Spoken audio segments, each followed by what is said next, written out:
Blade Runner. The Blade Runner universe is what happens when we win every technological battle, but lose our humanity. The Earth is in decay, the oceans are dead, and nature is gone. Cities are endless tombs of neon and concrete, choked in smog. The wealthy have already left, fled to off-world colonies, while the rest inherit the ash. Replicants were meant to be tools. Artificial humans build to serve. They mine, fight, and obey, designed without rights, without a history, and without a future. But the truth is, they're more human than the humans who built them. They remember, they feel, they suffer, and they even love. And when they resist, they are hunted down by Blade Runners, agents trained to retire them, erasing the evidence of their desire to live. In 2049, we learn that they can reproduce. A miracle. Or a threat. A child born of replicants, proof that they are not property, but people. The system wants to suppress this knowledge and use the replication method for intergalactic colonization.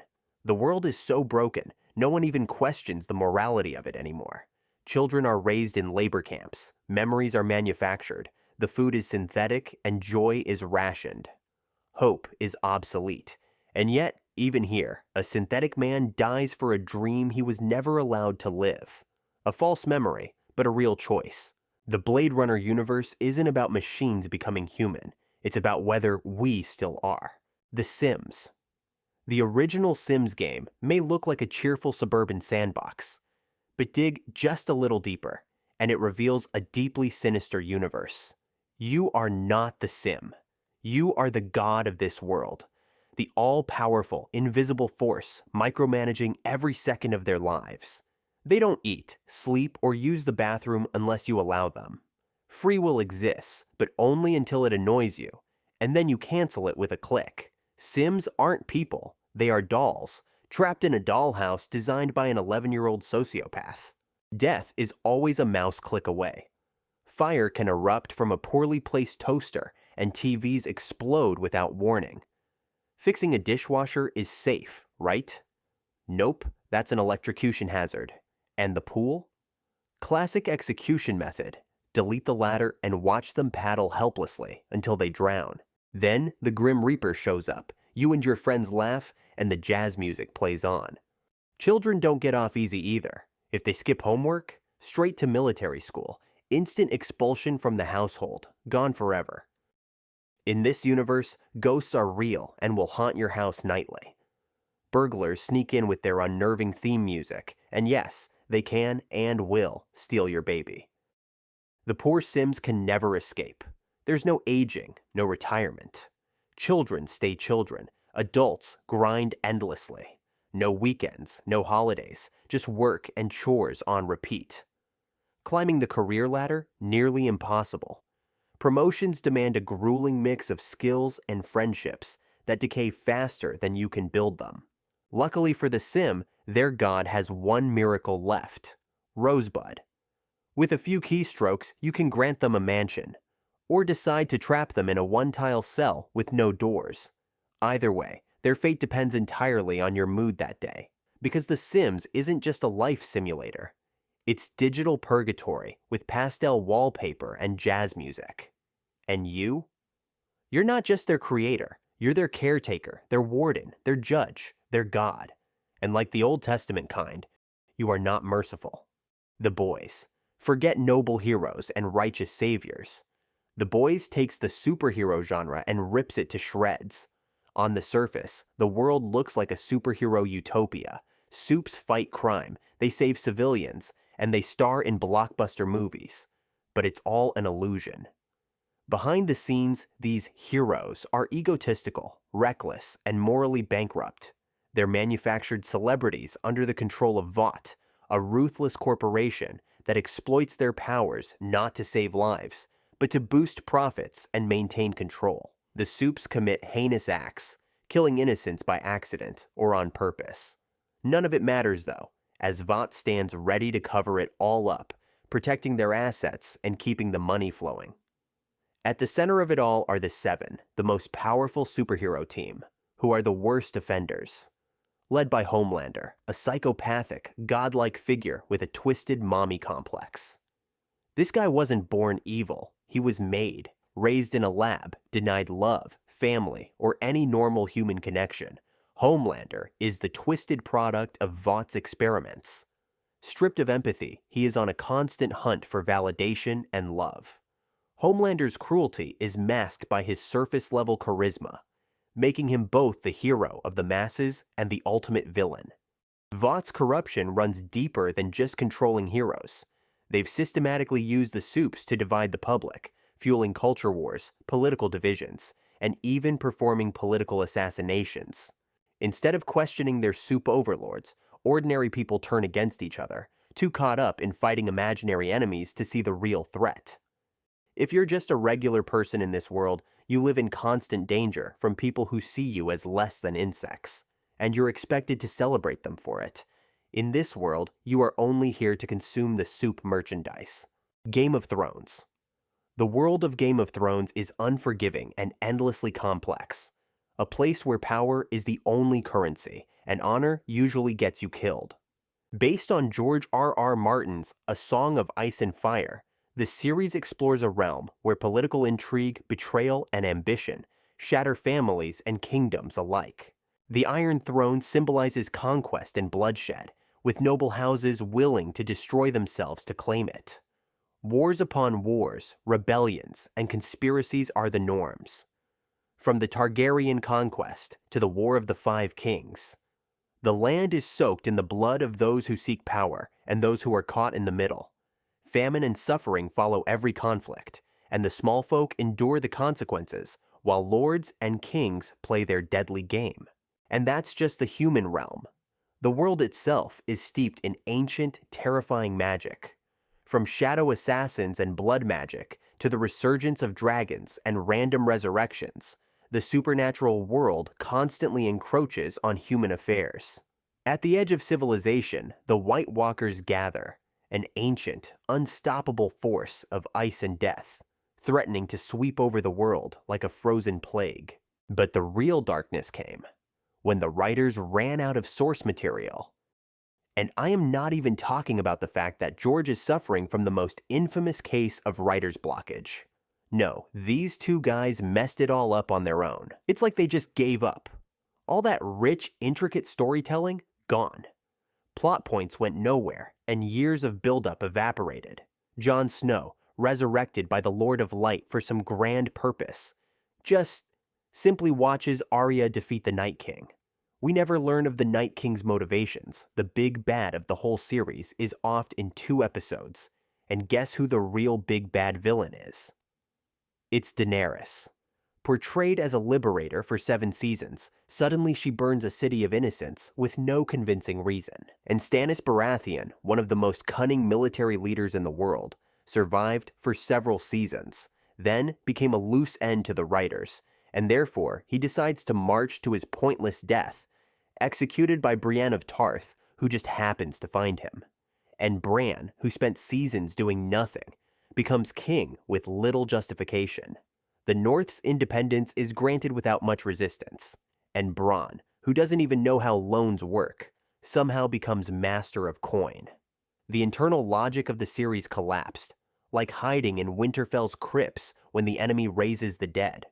Or the Dothraki charge, abandoning strategy for visual flair, sending cavalry blindly into the dark against an undead horde. The pacing collapsed. Characters teleported across continents, plotlines built over years wrapped up in minutes, and everything felt rushed. They crammed what should have been several seasons into 6 episodes, reducing one of the most iconic fantasy series to a rushed, hollow ending. The final season wasn't just bad, it was the biggest betrayal in the entire series. Blasphemous. Blasphemous is a brutal, haunting exploration of guilt, suffering, and faith, set in the cursed land of Custodia, a place where divine intervention is both a blessing and a curse. The world is shaped by the miracle, a mysterious and merciless force that operates on an enigmatic logic, that manifests in twisted, horrifying ways, leaving behind grotesque monuments of agony.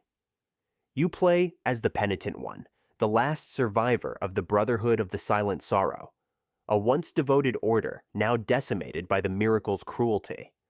Revived from death by the miracle itself, the penitent one bears the mea culpa, a thorn-covered sword forged from guilt and sin. He traverses the rotting, corpse-filled landscape in silence, seeking redemption and answers, burdened by a vow of silence and eternal penance. The miracle is a cruel god that punishes those who pray to it.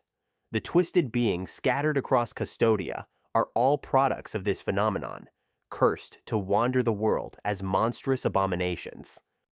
Altas Gracias, a towering creature of flesh and sorrow, was born when three sisters pleaded for grace and were fused into a single suffering form. Socorro begged to bear others' pain and now exists as a living wound. The blessed Lord of Salty Shores was punished. His kingdom and its worshippers crystallized into salt for venerating him as a false idol. And Quercy, once unjustly condemned to burn at the stake, emerged from the flames time and time again, burning and burning again. In Custodia, faith and torment are inseparable, and absolution is a distant, bitter hope. Threads. If you want a realistic representation of the full horror of nuclear war and its aftermath, look no further than Threads. Jimmy and Ruth are just two young people in love, living in the industrial city of Sheffield, England. They're expecting a baby, a new life, a future together. But outside their small world, the Cold War is heating up. The Soviet Union invades Iran, and in response, the United States sends troops to secure the oil supply. The news sends Britain into a frenzy. Citizens panic buy food and supplies, while looting and violence break out in the streets. The government enacts emergency powers, and anti-war protests are met with brutal crackdowns. Jimmy and Ruth don't know it yet, but the world they knew is already gone. One early morning, the Soviets launch a surprise attack. Air raid sirens wail, and a flash of light turns the sky white. In an instant, Sheffield becomes hell on earth. Firestorms rage, buildings collapse, and the lucky die quickly. Jimmy tries to find Ruth, but vanishes in the chaos, never to be seen again. Ruth only finds Jimmy's beloved bird book, now her most prized possession. She survives, but life becomes a relentless struggle. Infrastructure collapses. No water, no power, no help. The effects of radiation slowly manifest. Hair falling out, gums bleeding, and painful sores spreading across malnourished bodies. She flees to the countryside, where food becomes the only currency, and human lives are worth less than a stale loaf of bread. Ruth gives birth alone, in a ruined barn, clutching Jimmy's bird book, the last remnant of their life before. Years pass, and Britain's population plummets to medieval levels. The sun has returned, but the damaged ozone layer means it now burns the skin and causes cataracts. Survivors, weakened by years of malnutrition and radiation, have become mere shadows of humanity. Ruth's daughter, Jane, grows up in a world of scarcity and violence, as broken as the language they speak. As Ruth dies from cataracts and malnutrition, Jane shows no sadness. Death has lost its sting. She leaves unceremoniously and takes the last of her mother's possessions, leaving only the bird book behind. In the end, Jane herself becomes a mother, but her newborn is bloody and deformed. As Jane looks at her baby in mute horror, it's clear, humanity hasn't really survived. The Man in the High Castle. The Man in the High Castle presents a chilling alternate history where the Axis powers won World War II. Written by Philip K. Dick, the novel presents a reality where the United States is carved up between Nazi Germany and Imperial Japan, two superpowers locked in a tense Cold War, while the American spirit lies shattered under brutal occupation.